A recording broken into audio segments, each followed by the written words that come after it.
Bilang isang premier tourist destination in the city of Manila, you will find numerous cafes and restaurants in and around the Old World City. Marami dito ay themed restaurants na pasok sa Spanish colonial vibes ng Intramuros, serving traditional Spanish-Filipino cuisines. Pero meron din naman mga budget-friendly na karinderya style na kainan. In my previous videos, I already shared to you yung ilan sa mga paborito naming kainan sa loob ng Intramuros.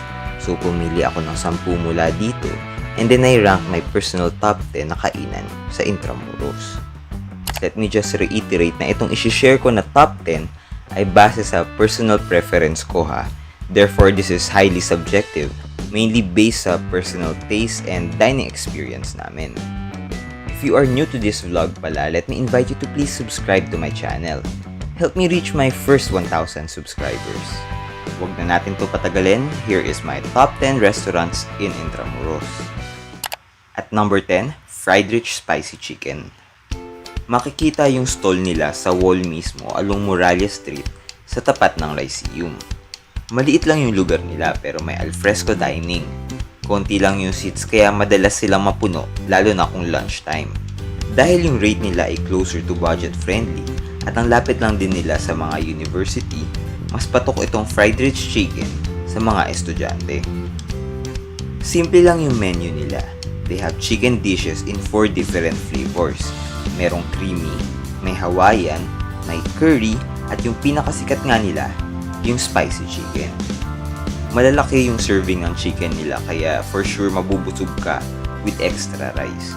I was able to try yung 3 flavor lang nila pwera yung curry. And personally, I think it was just okay. Pinakagusto ko yung Hawaiian chicken. For its price, yep, I think pwede na rin.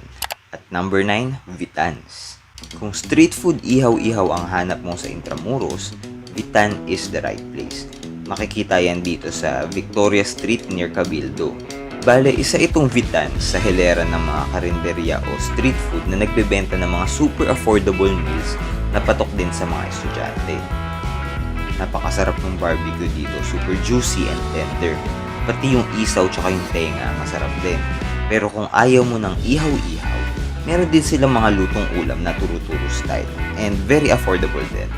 At number 8, La Cathedral Cafe. Makikita itong La Cathedral Cafe sa Beaterio Street sa likod mismo ng Manila Cathedral. The food here is okay na, not outstanding pero hindi naman below average. Pero more than the food, yung ambience sa rooftop dining nila ang talagang bentahe nila. Just imagine during the evening with all the majestic lights na nakabukas sa Manila Cathedral. Yun, napakaganda nung view na yun. At number 7, Patio de Conchita. Also found along Beaterio Street near Manila Cathedral ay itong karinderya style na restaurant called Patio de Conchita. Everyday more than 20 dishes ang piniprepare nila dito. All are classic Pinoy favorites na ulam. So kung mahilig kayo sa mga lutong bahay na ulam, this place is for you.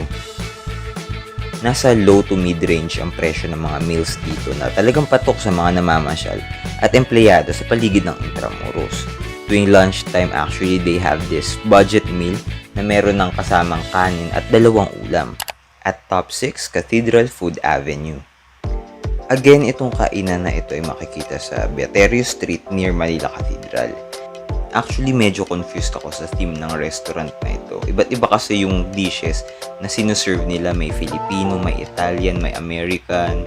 Pero masasabi kong masarap naman yung chicken and beef salpikaw na in-order ko last time. Mid-range din yung presyo ng food dito. Must try dito yung coffee nila, masarap. At top 5 ay itong Restaurante del Mitre. Itong Restaurante del Mitre makikita siya sa tapat ng San Agustin Church. This Italian-inspired restaurant is run by the CBCP kaya very ecclesiastical yung theme ng restaurant na to. Mix ng Filipino and Italian dishes ang sinuserve na food dito which are actually good naman yung quality. Pero nasa pricier side na siya. I highly recommend dito yung puchero nila na favorite namin. At number 4, we have Ilustrado Restaurant. Itong Ilustrado Restaurant ay isa sa mga well-established restaurants dito sa Intramuros. You will find them sa likod ng Silahis Shopping Center near PLM. and they serve Filipino-Spanish food. Nasa high-end na yung price ng range ng food dito pero worth it pa rin naman. I highly suggest that you try their Sampaguita ice cream pag bumisita kayo sa kanila kasi sa kanila lang ako actually nakatikim nito. At top 3 is Batala Bar. This restaurant is located sa Casa Manila Complex beside San Agustin Church. Honestly, isa ito sa talagang masasabi kong masarap na kainan sa Intramuros na i-recommend ko dahil alam kong hindi ako mapapahiya. Fusion of Western and Filipino cuisine yung food na sinuserve dito at maraming choices of drinks. Meron din silang mga craft beer and good selection of desserts. Nasa pricier side na rin yung mga meals na sinuserve dito pero masasabi kong sulit din naman. Since they are located in Casa Manila area, the vibe here is very colonial Manila. Hence, very Instagrammable ang bawat corner. Very attentive din yung mga server dito kaya triple thumbs up ako sa kanila. At top 2, 9 Spoons Restaurant. This is the flagship restaurant ng Bayleaf Hotel na makikita sa tuktok mismo ng hotel. Filipino cuisine ang sinuserve dito pero fancy version kaya expect mo na talagang nasa pricier side na siya. Pero kahit masakit sa bulsa kumain dito, definitely worth it naman. And very professional yung service. Aside from the food, yung 360 degrees view ng Manila from their rooftop ang isa rin sa mga hindi mo dapat palampasin kapag kumain ka sa kanila. At ang top 1 natin, Barbara's Heritage Restaurant. I think Barbara's Heritage Restaurant talaga ang bias ko when it comes to dining recommendations sa Intramuros kasi alam kong hindi ako mapapahiya. For me, ito talaga yung babagay sa saying na put your best foot forward. Nasa Intramuros ka na rin naman kasi, diba? So, might as well experience what traditional or classical Manila has to offer.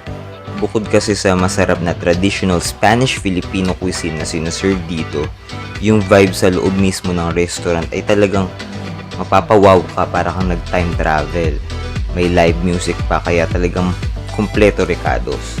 Yung interior and yung setup mismo ng restaurant, grabe parang Spanish colonial period. So for me, talagang Barbara's ang the best restaurant sa Intramuros. So ayun guys, there is my top 10 na kainan sa Intramuros. How about you? Ano ang top 10 Intramuros restaurants mo?